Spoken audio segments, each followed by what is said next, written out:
You okay?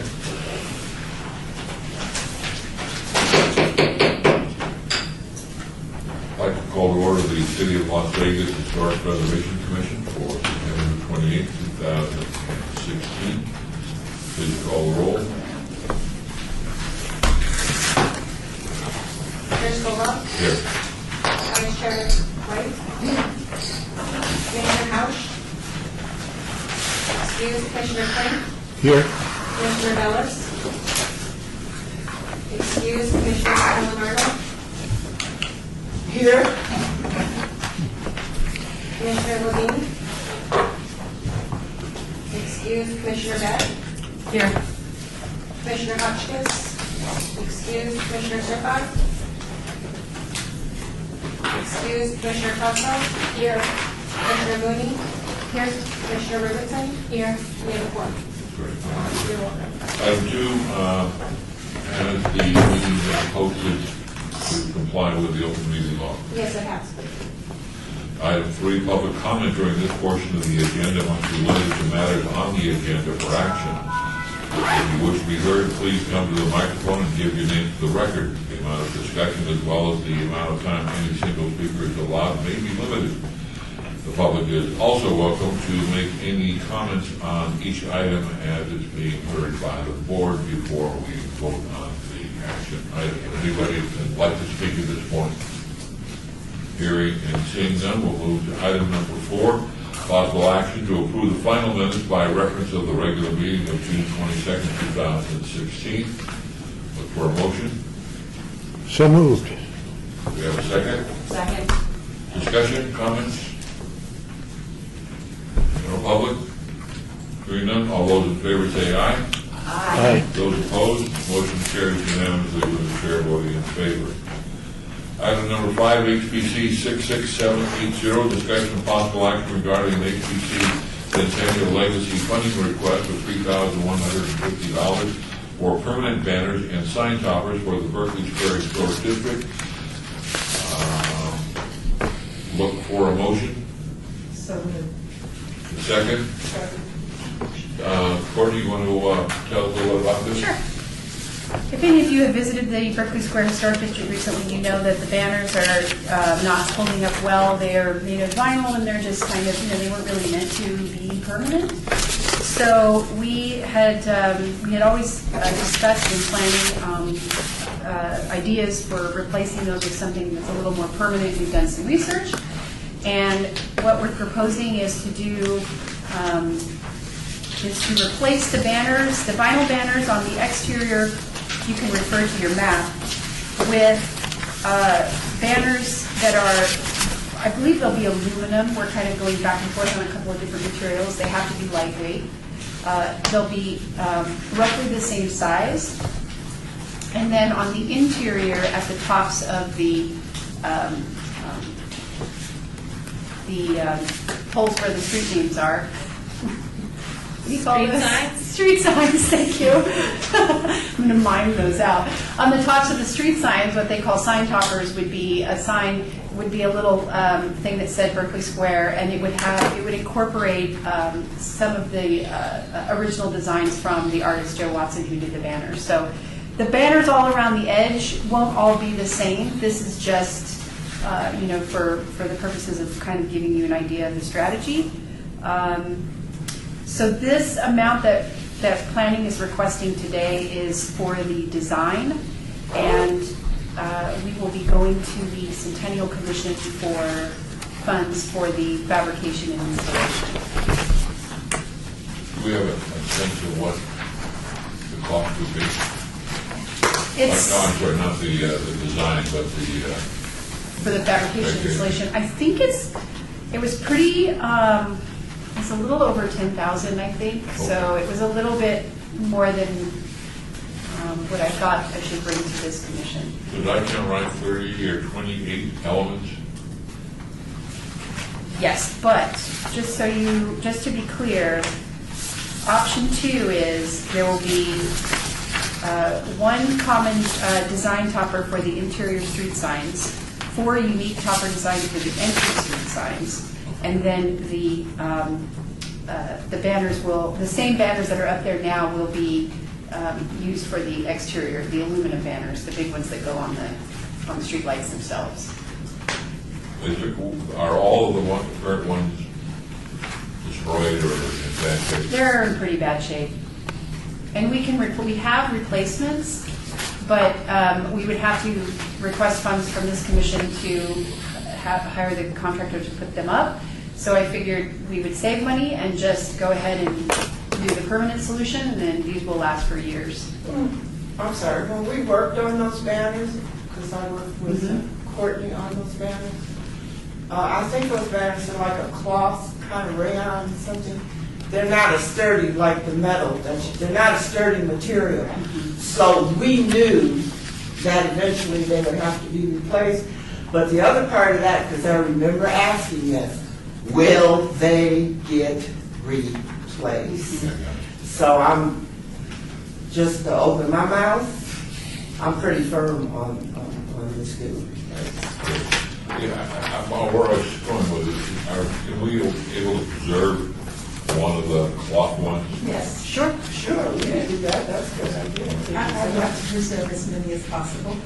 We have extras that haven't even been hung, so we can use those. We can definitely keep those. Because those would be the initial banners, yeah, so that's a good idea. I'm not sure where we would store them. You have to reveal them to the UNLV museum. We don't have a place in special collections for items like that, but we do have a county museum and a state museum that might. I'm sure that Dennis McBride at the State Museum, if you give me some idea over the next month or so how many we'd be talking about. I think there's 10 different designs. Okay. We definitely have one of each, so. Great. All right, we have a motion, we have a second. Any discussion from the general public? Hearing none, all those in favor say aye. Aye. Those opposed, motion carries.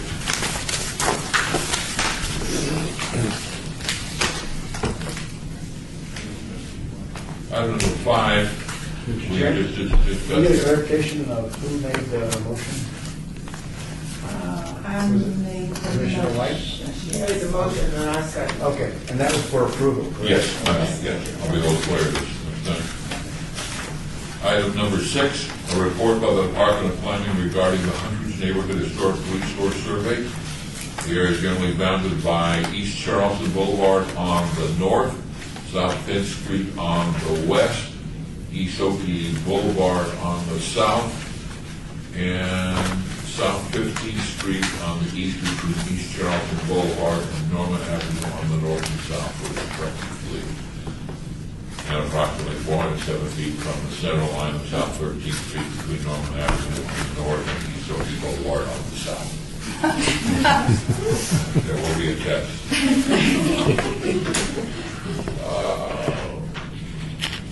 Courtney, I'll let you pick it up from this point. Sure. We have folks from Northwind Group here today to give us a summary of the findings of their the initial survey of the Huntridge neighborhood. I won't read the generally down by, but and Greta Rail's going to give us the presentation. I will. Oh, there is a remote. Let me go grab that. Oh, great. And then I also have today with me the Rooter of Rail and Rooter. You've probably seen our names more times than you'd like to. So she's here as well. She's the historian that works with me on all of our building inventory projects. So if we have questions, she can certainly answer those as well. All right, before we go, is there anything specific that the commission would like to ask, talk about? If not, All right, take it away. Okay, so just a little bit of history about the Huntridge neighborhood. Huntridge was, of course, one of 8 neighborhoods platted and built in Las Vegas between 1940 and 1945. It was one of the largest of 3 subdivisions built under the auspices of the FHA's Title VI program, consisting of 601 properties located within 5 tracts, and was developed to house non-commissioned officers and civilian employees of the Las Vegas Bombing and Gunnery Range, as well as employees of the Basic Magnesium Incorporated manufacturing plant in Henderson and their families. The subdivision encompasses 140 acres in the heart of downtown Las Vegas, approximately 5 blocks east of Las Vegas Boulevard and a little over a mile from 4th and Fremont Streets. And it's one of the first subdivisions where dwellings were constructed and sold along with the lots to buyers. So project background. The Hunt Ridge neighborhood has come into your arena before. It should be one that you're very familiar with. The first survey and inventory of the Hunt Ridge neighborhood was done in 2005, and it was done by Painter Preservation and Planning, and it included tracts number 1 and 2. As a result of her survey, Painter recommended that there was not an eligible an NRHP eligible historic district present within those 2 tracts due to a lack of integrity, and she did not make recommendations for individual eligibility for single-family residences within those tracts. In 2014, tract number 3 was surveyed by ICF International, who also concluded that the area did not constitute an NRHP eligible historic district. And again, that's just tract number 3 specifically. They did find, however, that 3 properties were individually eligible for listing under criterion C, which is architecture, for their architectural significance. And those 3 properties represented the 3 plans of buildings that they identified during their survey. So they were representative of the types of houses that were built in the neighborhood during that time, or at least within that tract. In 2014 and 2015, Rail and Reuter, myself and my colleague, prepared a historic context to assist the city with the evaluation of the NRHP eligibility of World War II era residential subdivisions and neighborhoods. As a result of the context study, we identified 8 neighborhoods, including the Hunt Ridge development, and provided recommendations for further research for each of those neighborhoods. For Hunt Ridge in particular, we noted that of the 305 unsurveyed lots were present within tracts number 4 and 5, and those properties represented 53% of the neighborhood, and that it was very difficult to determine that an NRHP eligible neighborhood was not present within the development when more than half of the development had not been subject to inventory. We also noticed that the 2005 and the 2014 inventories did not assess whether or not a historic district was in fact present. And in the case of the Painter report, they also didn't address individual eligibility. We recommended that tracts number 4 and 5 be surveyed, both to evaluate properties for individual NRHP eligibility, as well as to assess the potential for a register-eligible residential historic district or multiple districts, which may or may not include the buildings within the previously surveyed tracts. Which brings us to where we are now. And that is this year, the city contracted with us to complete a comprehensive windshield survey of the entire neighborhood, so all 5 tracts, to provide an assessment of individual property eligibility and district eligibility in light of the completed context on World War II era housing.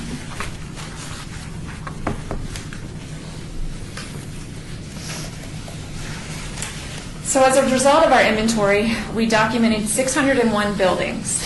Of these, 556 were single-family residences and 45 were commercial properties. And by commercial properties, I mean they were properties that are currently commercial properties, but were at one point single-family residences that had been converted for commercial use. There are also a couple of instances where single-family dwellings were present on the lot, the dwellings were torn down, and new commercial buildings were constructed, and we did document those commercial properties. But we decided beforehand, in consultation with the city, that since our residential context focused strictly on residential properties, we would not survey the commercial properties that were located along Charleston Boulevard.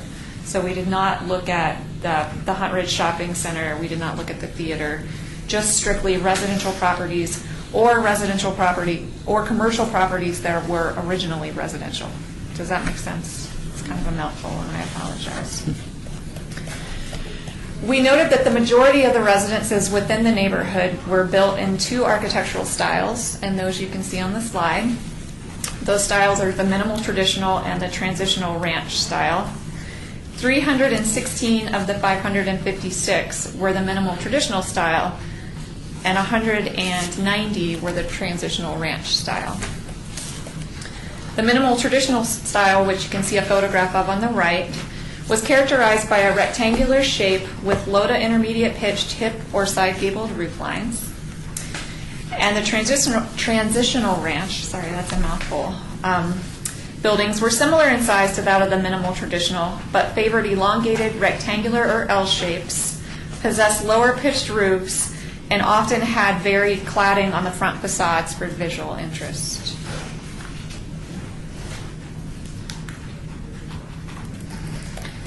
In addition to those two types of architectural styles, we noted that 22 buildings were built in the ranch style and 6 represented the contemporary style.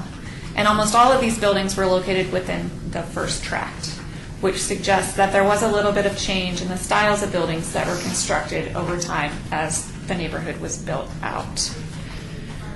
Again, you can see examples of the ranch and contemporary styles on the screen. The ranch style exhibited a slightly elongated form, a lower pitched roof, and often incorporated larger picture windows. And the contemporary style emphasized a relationship between the indoors and outdoors with windows to emphasize light. They were typically asymmetrical and had flat or shed roofs with overhanging eaves.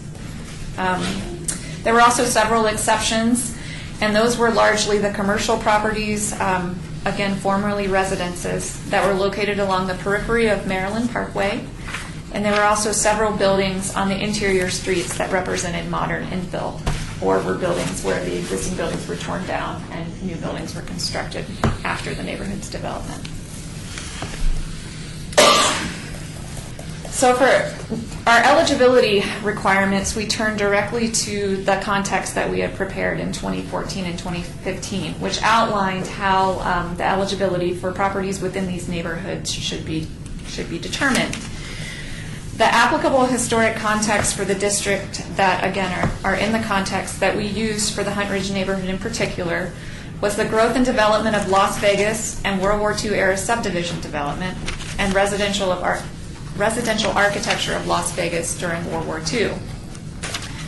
Individual buildings were evaluated for significance based upon potential association with an important person, or criterion B, or as a representative of World War II era residential architecture under criterion C. As research did not yield information indicating that any of the residential buildings within the survey area were associated with a person of importance, no buildings were recommended eligible under this criterion. In order to recommend a building eligible under criterion C, the individual resource had to be constructed during the period between 1942 and 1945. It had to have been used for residential purposes, and it had to retain the majority of the 7 aspects of integrity, particularly location, design, materials, feeling, and association. Additionally, no visible alterations could be apparent in order for a building to be recommended individually eligible. For residential historic districts or singular district within the neighborhood, it could be eligible under criterion A, B, or C, as they can convey significance as representative examples of World War II era residential subdivision development in Las Vegas, as properties associated with the lives of important persons, or for their association with residential architecture in Las Vegas during World War II. Although research indicated that the initial developers of the Hunt Ridge neighborhood were of some notoriety, the subdivision would not be considered the most important example of their life's work, and thus was not eligible under criterion B. So there were no historic districts that we identified that could be eligible under that criterion. For criteria A and C, the majority of the resources of the district had to be constructed between 1942 and 1945, have to have been used for residential use, and also needed to retain sufficient integrity to convey their significance.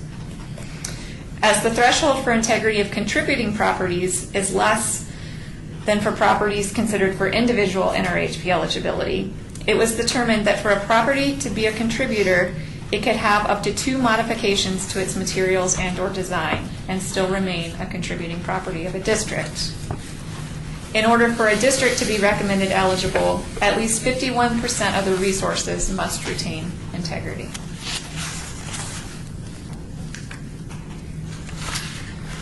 Which brings us to our recommendations. So due to the high threshold of integrity for individual NRHP eligibility, of the 641 properties, only 11 were recommended individually eligible. All 11 of these properties retain their integrity of association. In other words, they continue to be used as residences, and they also have no visible alterations. The remaining 590 were deemed ineligible due to multiple modifications to materials and/or design, or conversion from residential to commercial use. Additionally, there were some buildings that were constructed outside the period of significance that were also considered ineligible. It was found that while 5 tracts of the Hunt Ridge neighborhood possessed significance for their association with criteria A and C, the majority of the homes within tracts number 1, 3, 4, and 5 had lost integrity of design, materials, workmanship, and in some cases, association. Tract number 2 was the only tract with a sufficient density of contributing properties to comprise a historic district. And on the next couple of slides, you can there's some photos of individually eligible and ineligible buildings.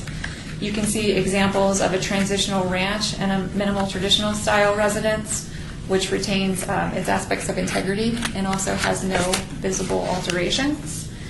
And these are also rare examples because they actually had their intact original single car carports, which was also hard to find.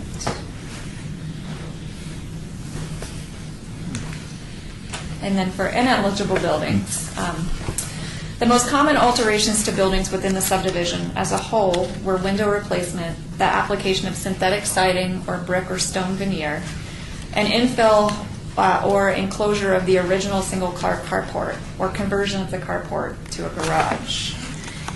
Any one of these alterations rendered a building ineligible for individual listing, but it did not rule them out as a contributing property.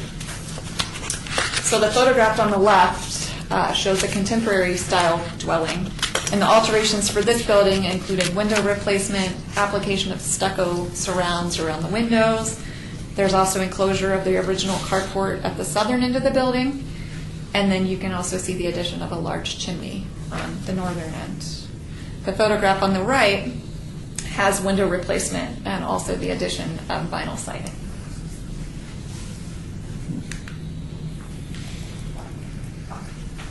As previously stated, resources within each of the 5 tracts were evaluated for their potential to be contributors to a larger historic district. In tract number 1, only 12 of the 93 buildings retained sufficient integrity to be a potential contributor to a larger district.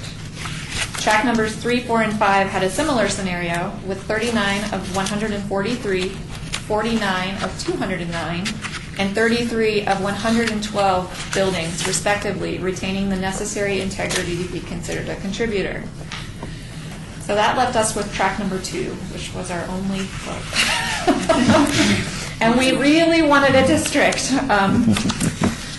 We had 22 of the 55 buildings within this tract when we did our assessments to have sufficient integrity to be considered contributing to a potential residential historic district, which does not represent a majority of the tract.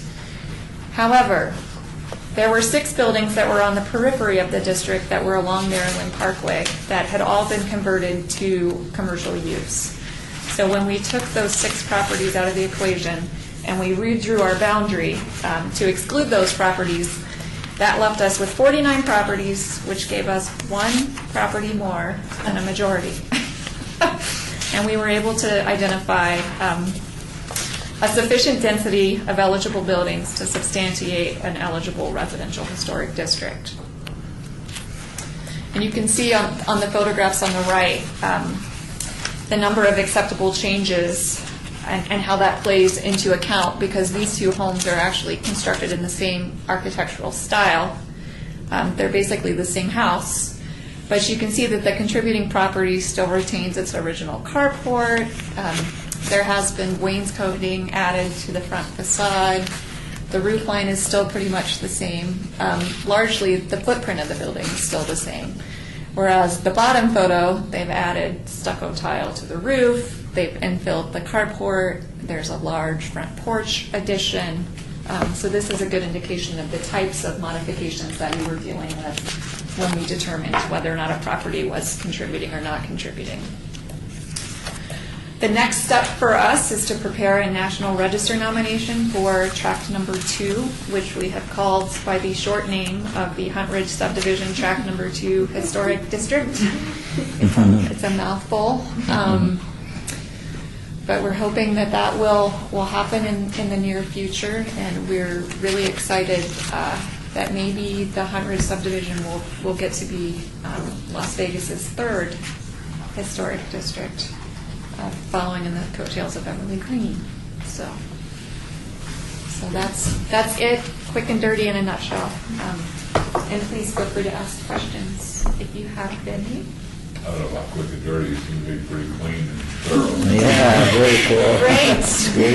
Great. Great reading and valuable product. Questions?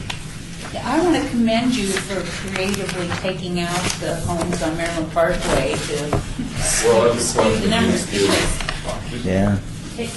There are rules that you have to follow, including is the 2 modification rule, is that a criteria, part of the criteria, you can only have 2, or is that something you overlay? Yeah, there's not, I mean, sorry, Helena Reuter for the record. There is not a hard and fast rule that the Secretary of the Interior lays out in terms of how many alterations a building can have. But we basically decided that, you know, if there are modifications to the materials and, you know, more than 2 modifications to the original materials or design really obscures the original historic character of the building. It's kind of a judgment call on our part to help us through the process. But Commissioner House's specific question about carving out a piece. Yes, and that is actually completely acceptable in the subdivision guidelines of the Secretary of Interior. That it's oftentimes with subdivisions throughout the country that peripheral roads get redeveloped, the properties along them get redeveloped for different uses, and it's completely acceptable to redraw your boundaries. You just don't want to have like donut holes within the district, but as long as you have a continuous district, that is acceptable. Great. Other questions?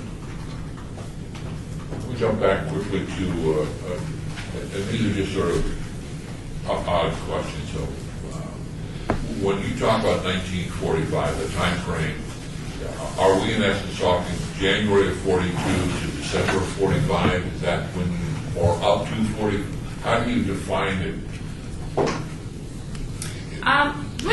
Yeah, we were going through 1945. I mean, I think just to kind of encompass the demobilization of the war effort just through the end of the year. The reason I asked the question is that I bumped into some information that President Truman extended the definition of the World War II through 1946. Oh, okay. For veterans, I don't know if it encompassed everything, but he said those that were serving in 1946 should be considered World War II veterans. I'm wondering whether that would have made a difference if we overlaid that. Would it change anything dramatically, or would we roughly have the same sort of issues that you dealt with? I don't think we would have had, it wouldn't have changed anything because the neighborhood was built out by that period of time. So anything that kind of fell outside that period, either it looked like an assessor's error, like somehow the date got changed based on an alteration or a modification to the property, but the house very clearly looked like the house next door, which was built in 1942. So if you're looking at that big, long property table at the end, you might find some strange outliers there. But for the most part, anything that was outside that period was modern infill. houses were raised and reconstructed with new buildings, and they very much stick out. Cory, help me understand we talked about and adjusted the time frame to include the carport changes. Didn't that come up before? Haven't we talked about that? And we expanded our frame of reference to include, to allow carports to be sort of original or built-in carports? We did, but I will actually turn that question over to Greta, because they did the evaluation of the criteria. So if you wouldn't mind explaining to them how you evaluated the carports. Sure. Yeah, well, there's kind of as a rule of thumb, and we're full disclosure, we're from Phoenix. So the State Historic Preservation Office for Arizona commissioned a study on how to deal with carport enclosures, because it's such a common thing for post-war, war-era housing. That, obviously the homes were very small originally, and people came back from the war, started having kids, and needed extra space. So it's just a dramatic, issue throughout. So their basic idea was that, and it's kind of more in keeping with the idea of what could be individually eligible versus what would be a contributor to a district, but that if it truly was converted either to a garage or to a living space, that's not something that would kick you out from being a contributor right off the bat. It kind of falls under that one or two, either through design or material changes that are still acceptable. If somebody obviously adds on from there or makes a two-car garage out of what was once a single-car carport, then that's kind of really changing the design character of the original home. But infilling a single-car carport with either an enclosed room or a single-car carport could still be a contributor, but would not be individually eligible based on that higher threshold. And openings played a factor in that as well. So if there was an opening that was added to the carport, so a second entry, that was considered to not be acceptable versus, or if the entry, in some cases, the entry was completely relocated. So the main entry was no longer in its original location and had been moved to the enclosure, that was an issue as well. So there's those three. You mentioned windows, you mentioned heavy exterior, and the carport. Exteriors, where is the fine line between making a temporary modification? If something can be removed, or I'm not sure what the exact wording is, if you make a permanent change to something, or a temporary, or you can remove the change, then it doesn't reduce the eligibility if you can remove it. That's correct, and we did draw on that a lot for this project because we really wanted Huntridge to have a district. I will not lie. Okay. And in fact, I think one of We won't be down that fast. I think one of the buildings that I actually showed, maybe I did.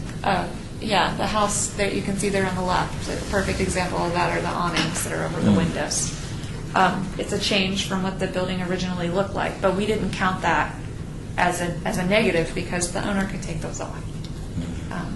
Last area I had, and I think that it's the definition of historic people, and I think we were talking, I believe Senator Bryan, but I believe this house is also gone.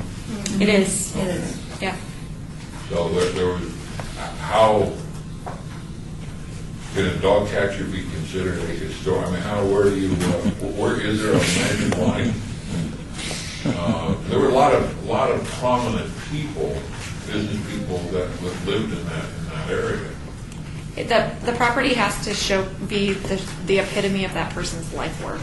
Okay. That's technically how that's defined. So if he is the best man and he's the most well known for his construction and he was a housing he built housing developments, and that was his family home, and he built that house, then you might have a strong argument for criterion B, even though that person is not necessarily the most notable in the community. But we didn't really have anybody that fit that bill. And it's hard, it's a touchy one. I mean, it's kind of subjective. You don't have to be the president of the United States to be a significant person, but the property does have to represent the epitome of your life's work. So, Other questions? No, it's just a shame because in attending Gorman High School, I used to, because blacks couldn't live in that area, No. but I used to go and pass by those homes. So carports were built really early, closed in really early in that area. And a lot of people who attended, or a lot of prominent people, like you said, they lived in that area. And it's just a shame that some things, like a carport, if it didn't have a door or, or window, but they just closed it in for an extra room, you should be able to, that house should kind of stand, because carports were, well, started selling carports early, because like you said, the houses were small, and they needed room. if it makes you feel any better, in most cases, if that happened, there were a lot of other changes as well. I don't know that we ever found one, because we weighed a lot of these in our mind. We really were trying as hard as we could to, and we went back and forth a lot too. There were a lot of discussions about. And that's, I think, one of the reasons why also we considered it important to not discount, even though that is, it is a pretty big visual alteration when you see the original open carport versus when something's infield. I mean, it is very distinct, but we didn't want to automatically render those non-contributors because of that, respecting the history.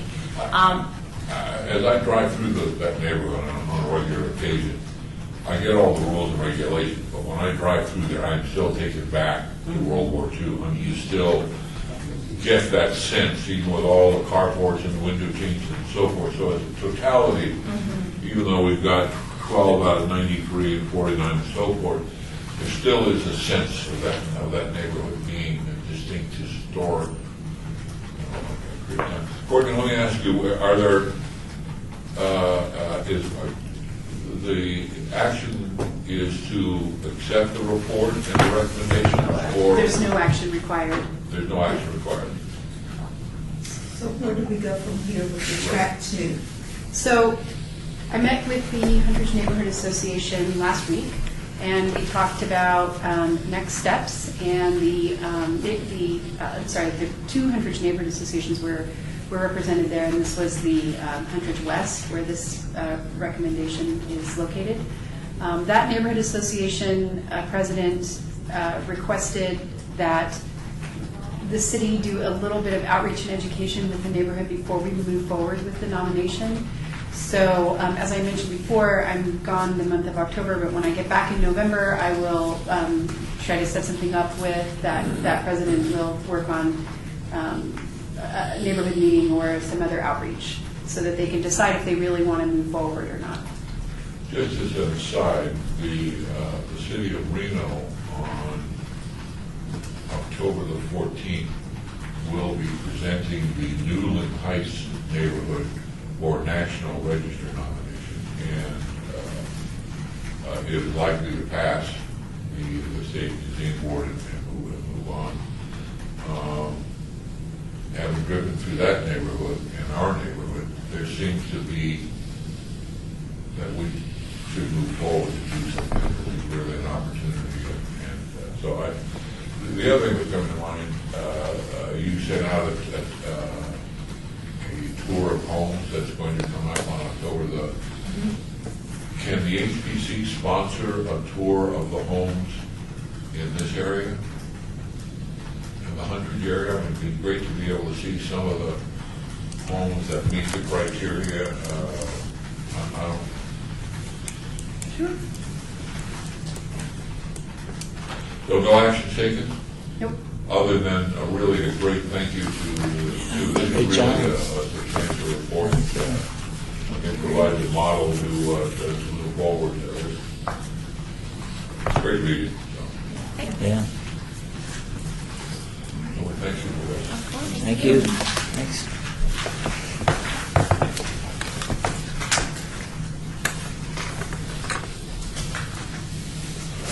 We are now on 7, which is also a report by the Department of Planning regarding the 2016 Mayor's Urban Design Awards.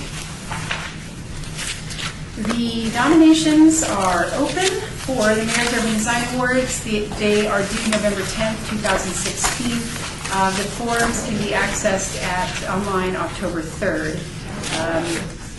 The winners will be announced at a city council meeting in January 2017, and I will let you guys know the exact date of that as soon as I'm told. The categories are buildings and environment, public places, public art, and historic preservation and adaptive reuse. And last year, the historic preservation and adaptive reuse winner was Mary Margaret Stratton and Carrie Stratton for Pistachio Palms, which is a rehab of a mid-century modern home. So on October 3rd, get online, nominate a historic preservation project. The city is probably going to nominate the historic West Side School, but if you can think of something else, please submit a nomination. There's directions on there. I think now we're fancy now, you just click and it automatically goes. I think. I hope. You can vote more than once. It's just one nomination, Okay. and then there's a team of citizens that vote. Well, they prepare recommendations that are submitted to the mayor, and the mayor makes the final choice. Okay, so what you're looking for is additional, besides the West Side School, which is going to be nominated by the city, you're looking for additional nomination to If- go up, but there can only be one winner, is what you're saying. Right. Is that correct? Yeah, but you can nominate a different historic preservation project or a project under any of the other categories. So if you can think of a building that was completed in 2016 that meets these requirements, or an open space or a public art exhibit, go ahead and submit that nomination. You're not restricted to historic preservation. Okay. We'll move then to item 8, HPC 66102, report from the Department of Planning regarding an application replacement of a portion of the roof at 1263 9th Street, a contributing resource to the John S. Park neighborhood historic.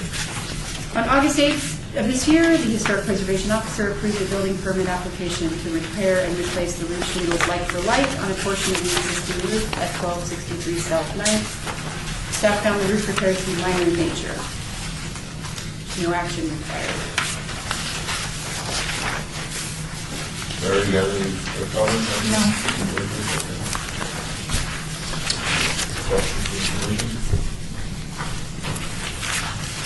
Then let's move to item 5, the corporate department of planning regarding the planning project map.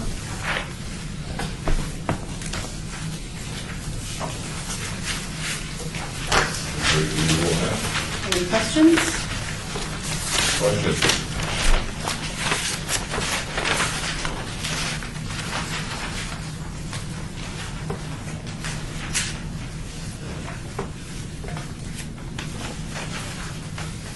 Not really off-the-wall question. I notice that everything is in uppercase. That's dangerous, because I was told once that all insurance policies are written in uppercase to make it hard to read. I think it's just because maybe the font is so, it's easier to read. Is it really? I always thought upper and lowercase maybe was a little easier for the eye to read. I'm guessing it's just coming out of the system. Okay. That's probably a true. They were awful. Any other comments or questions? We are now on 11, report by the Department of Planning regarding, no, we're on 10. Are we now on 10? The Centennial Legacy Budget, Court. That's one for the clerk's office. And we'll pass these out. I apologize, there's only one of the sheets was attached in your backup, but I emailed the full copy to you.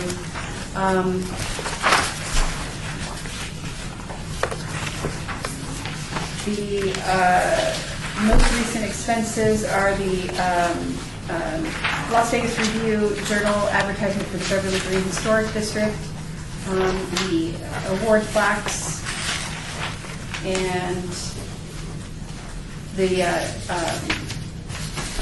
attendance at the National Association of Preservation Commissions Forum by Commissioner Rubinson.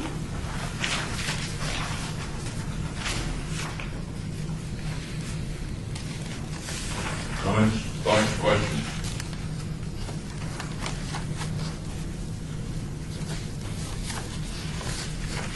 Anyone else want to highlight 14?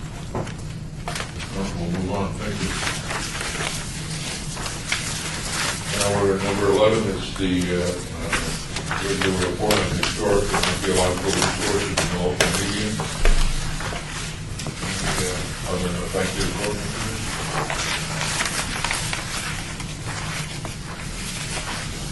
And 12, the report for the Department of Planning regarding project update list. The 2015 Historic Preservation Fund grant, which included the camp training and the history, art, culture mobile application, has been completed. Have any of you had a chance to try out the mobile website? And? Did it work? Okay. Yeah. Good. All right. We already discussed the Berkeley Square Historic District banners and sign toppers and the Huntridge Neighborhood National Register nomination. The Reed Whipple Building, we are moving forward with that. The consultants were selected for to reevaluate the eligibility of the Reed Whipple Building to the local, state, and national register per this commission's request. And in fact, it was Northwind Group that was hired, and so while they're in town, they sort of combined, and they are doing their research this week while they're here. And we are hoping to have their recommendations by the end of November, I believe. And West Side School was completed, so That's beautiful. it's the last one. Yeah. Yeah, it's great. Some of the community really should feel very good about it.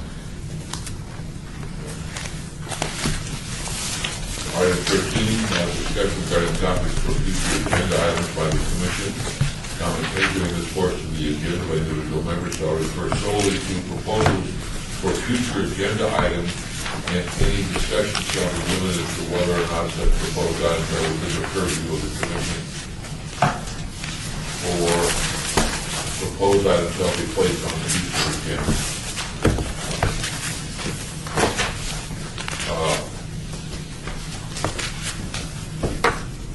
One item I'd like to put on the agenda would be the past 2 weeks, 3 weeks, we lost one of the most historic buildings in our community without any knowledge, and that was a 1912 building that was called the Northern Club when it was opened. 1931, 1930, it was a site where planning to re-legalize gambling took place. It later became the while it was the Northern Hotel, Northern Club, it was Bugsy Siegel's first entrance into the community. He and Mo Sedgwick became the Monte Carlo, became the Turk Club. It was torn down for 3 months. And going down there and to looking at that, talking to the folks, I guess there's a whole effort to potentially tear down lots of those historic buildings, including the Las Vegas Club, which was the Overland Hotel. Is there any way that this commission can know about any demolition on Fremont Street in advance? I know we probably can't do one, but we'd certainly like to know about it.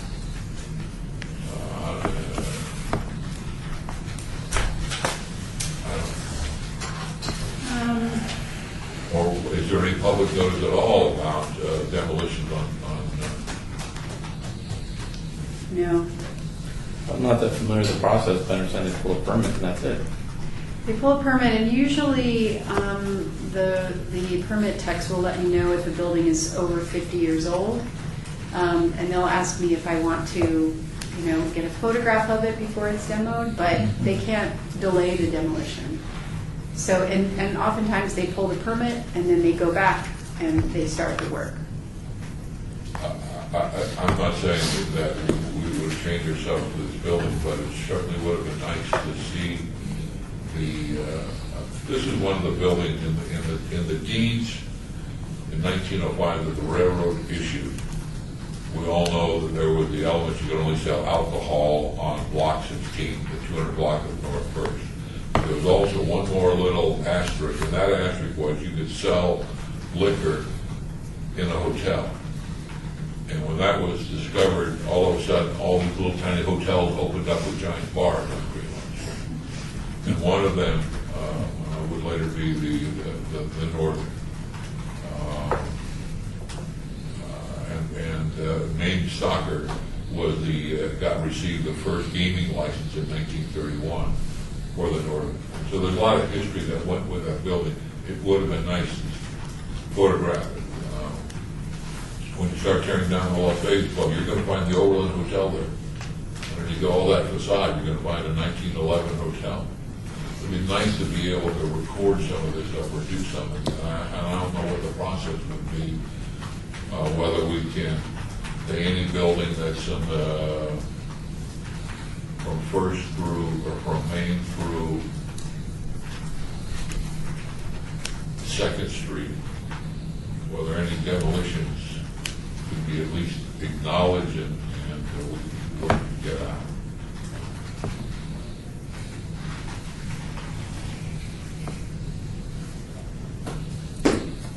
The only other thing I'd like to see if we could get formally put together a tour, HPC sponsor a tour of the 100 area.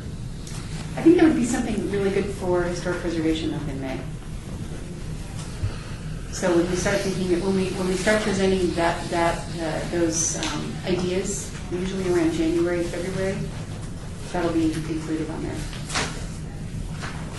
That's all I had on the thoughts for the agenda. Anything? Anybody else? Yes, I just want to ask a question because you sat there and told me that. There is no way that, historically, this city doesn't take under consideration historical buildings that are 100 years old or 70 years old. This city takes no concern, I guess, for those buildings. And I know things have to be destroyed. My thing is Las Vegas is just tear it down, throw it away, and build something. But that's Vegas.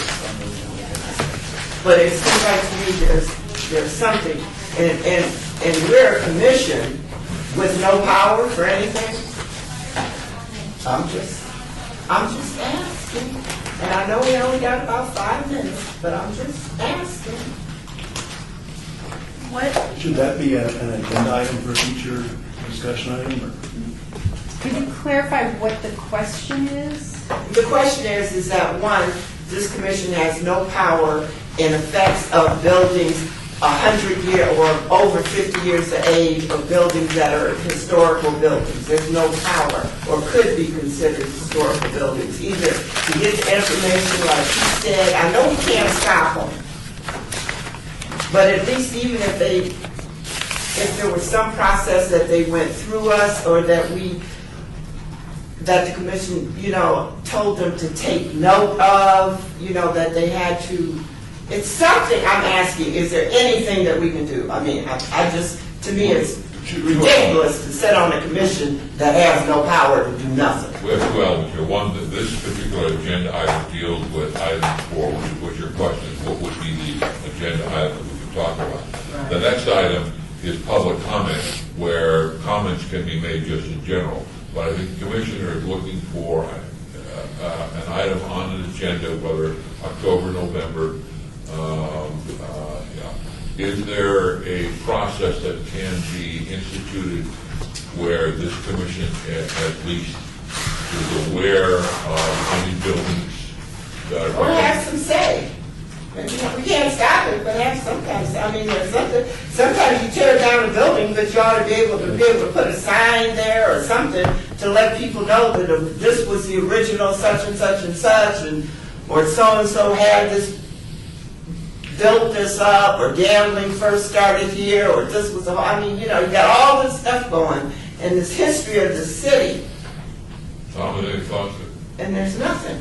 Well, I mean, as an agenda item, it could maybe just be a review of the commission and some of the codes and ordinances around authority and whatnot. I think we could probably go to the mayor, city council, and propose some changes in our charter, or just to ask for something really simple. First of all, notification, any building over 50 years old, just so we can go out and historically document the building. And that would only take a few days. It wouldn't, I'm sure no developer's going to get upset over that. I think we just have to ask for the authority. Okay, so since we're not discussing the particular thing, we're just trying to get the wording on an agenda item. Do you have enough there for an agenda item? Okay, all right, we'll get this on, and then we can have further discussion since it'll be an agenda item. We can have a wider discussion and then maybe more specific on where The agenda item would be requesting additional authority from the city council. Okay. Courtney, I have a question. We're talking about private holdings right now, but when it's city or involves federal funds, then don't we usually get to see it? No, not necessarily.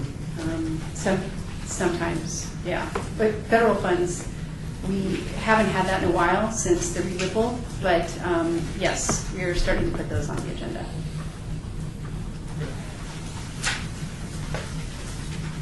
Further comments? Items on the agenda? Hearing none. 14, citizen participation. Public comment during this portion of the agenda must be limited to matters within the jurisdiction of the board. No subject may be acted upon by the board unless the subject is on the agenda and is scheduled for action. If you wish to be heard, give your name for the record. The amount of discussion or single topic, as well as the amount of time any single speaker is allowed, may be limited.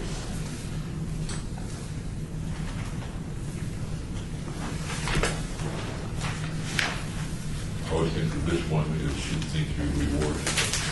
Any comments from the general public? If so, for the record, state your name. Oh, okay, Helena Reuter. I was just curious, based on what you were just speaking about, has there been a comprehensive inventory of that specific area that you're talking about? First 200 blocks of Main Street, or about 21 Street? Not since 1988. Oh, okay. Yeah, it's been a while.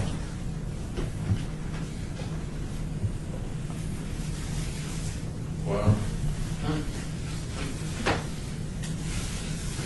mean, the Golden Hug is almost getting ready to be started.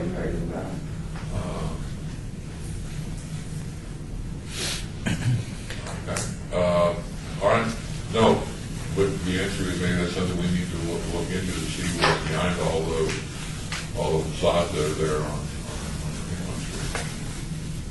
You do have 1906 and 1932 with the Apache Hotel. So first you know,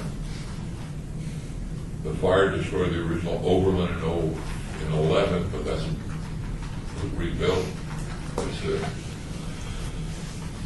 Thank you. Any other comments, questions? If not, we're adjourned. Have you been?